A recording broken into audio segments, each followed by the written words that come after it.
Para encerrar o nosso estudo de termologia, vamos analisar hoje o ciclo de Carnot, que é o ciclo que obtém o maior rendimento possível para uma máquina térmica que opera nele. O que é o ciclo de Carnot? Até meados do século XIX, todo mundo acreditava que era possível a construção de uma máquina ideal.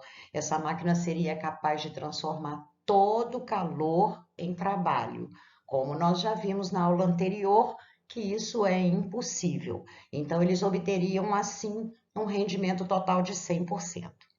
Para demonstrar que não era possível isso, Carnot propôs uma máquina teórica que se comportava como uma máquina de rendimento total, estabelecendo um ciclo de rendimento máximo, que mais tarde passou a ser chamado de ciclo de Carnot. Numa máquina de Carnot, a quantidade de calor que é fornecida pela fonte de aquecimento e a quantidade de calor cedida à fonte de resfriamento são proporcionais às suas temperaturas absolutas. Vamos analisar então a máquina de Carnot. Como vimos, para que haja um rendimento de 100%, todo o calor fornecido à máquina terá que ser transformado em trabalho. Então, analisando a figura aqui, eu tenho uma fonte quente, essa fonte quente forneceria uma quantidade de calor e não se perderia nenhuma parcela dessa quantidade de calor para a fonte fria. Tudo seria convertido em trabalho. E isso daria como resultado um rendimento 100%. Ou seja, seria uma máquina ideal. Carnot provou o seguinte, que a quantidade de calor ela é diretamente proporcional à temperatura absoluta de cada fonte. Essa temperatura absoluta, temperatura Kelvin, lembrando lá do estudo de termometria que nós vimos na primeira aula. Isso significa que a quantidade de calor fornecida por essa fonte quente seria diretamente proporcional à temperatura absoluta desta fonte.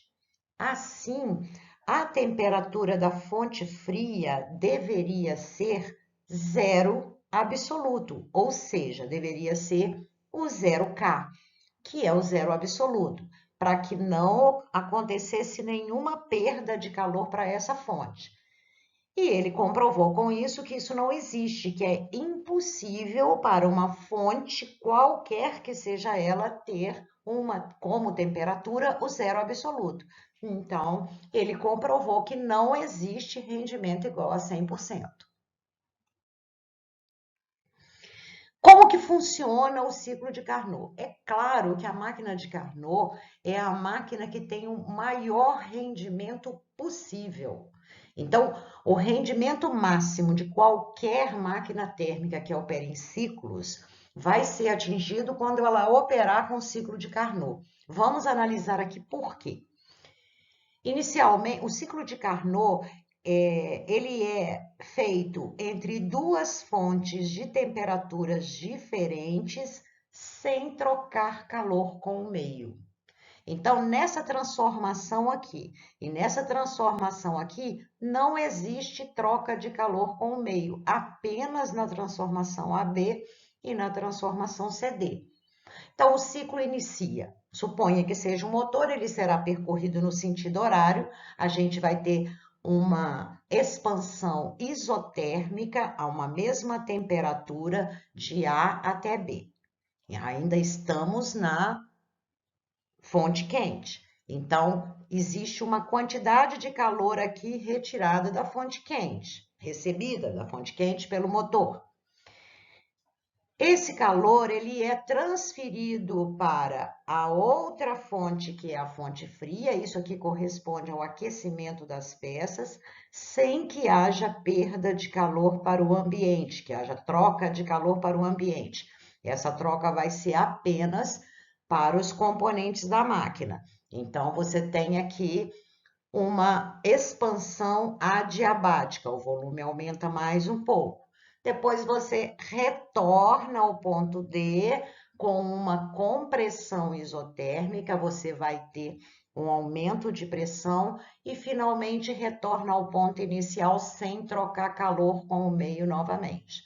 Então, nós temos esse ciclo aqui, onde é a maior área possível, ou seja, é o maior trabalho realizado na execução desse ciclo. Então, essa máquina obtém o maior rendimento possível para qualquer máquina térmica.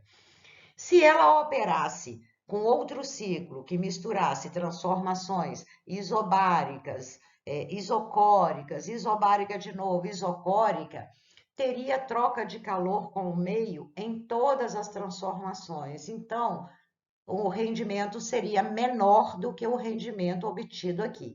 Então, aqui você perde a menor quantidade de calor possível para a fonte fria e o que sobra você transforma em trabalho. Então, vamos analisar o motor de Carnot. Você tem aqui uma fonte quente a uma temperatura TQ, que é a temperatura absoluta da fonte quente. Essa fonte quente vai fornecer uma quantidade de calor para o motor. Uma parcela dessa quantidade de calor será usada para transferir para as peças do motor, vão aquecer as peças do motor, que é chamada de fonte fria, que está a uma dada temperatura chamada de TF, temperatura absoluta da fonte fria. O que sobrar será transformado em trabalho. Então, esse trabalho será o resultado entre a subtração da quantidade de calor recebida da fonte quente menos a quantidade de calor perdida para a fonte fria, assim como nós estudamos na aula anterior. Só que essa quantidade de calor, ela é diretamente proporcional à temperatura da fonte quente e a quantidade de calor Q2 ou QF diretamente proporcional à temperatura da fonte fria. Assim, podemos fazer uma proporção. O módulo da quantidade de calor da fonte quente está para o módulo da quantidade de calor da fonte fria, assim como a temperatura da fonte quente está para a temperatura da fonte fria. Com isso, se você conhece a temperatura de uma das fontes, dá para você calcular a quantidade de calor recebida, a quantidade de calor perdida. Então, nós temos aqui que TQ é a temperatura absoluta da fonte quente, TF é a temperatura absoluta da fonte fria. E a quantidade de calor Q1 é a recebida da fonte quente, a quantidade de calor Q2 é a perdida para a fonte fria. O trabalho continua sendo calculado por Q1 menos Q2. Você não vai fazer TQ menos TF, porque aqui você tem temperatura Kelvin.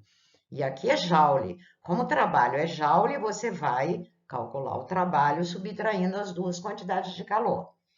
O rendimento será calculado da mesma maneira como a gente viu na aula anterior também, Q1 menos Q2 dividido por Q1. Mas aqui, se você não tiver as quantidades de calor, mas tiver as temperaturas, você pode calcular o rendimento usando as temperaturas.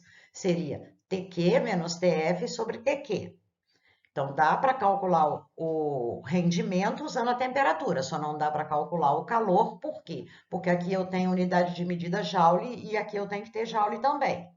Nesse caso aqui, eu teria Kelvin no numerador e Kelvin no denominador. Eu cortaria uma unidade com a outra, então não tem problema nenhum em calcular o rendimento usando as temperaturas. Mas tem problema calcular o trabalho usando as temperaturas, já que são unidades diferentes.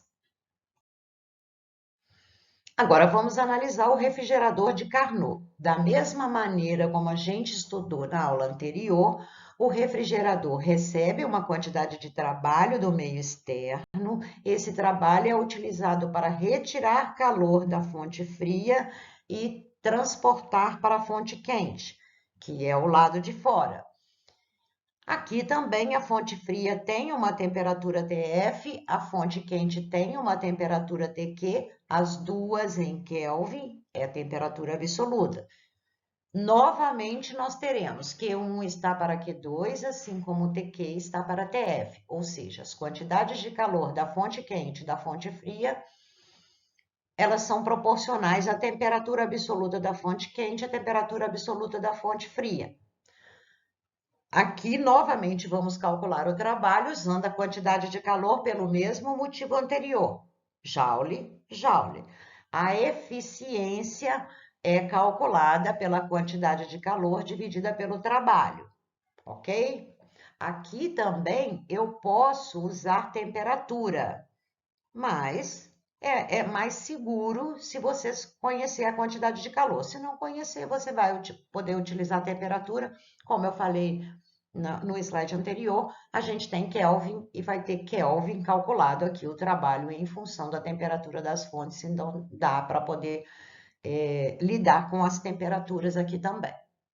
Eu espero que vocês tenham entendido. Nós encerramos a parte de termologia com o estudo da máquina de Carnot e depois vamos fazer uma revisão dessa parte toda de termodinâmica para poder fixar bem o conteúdo.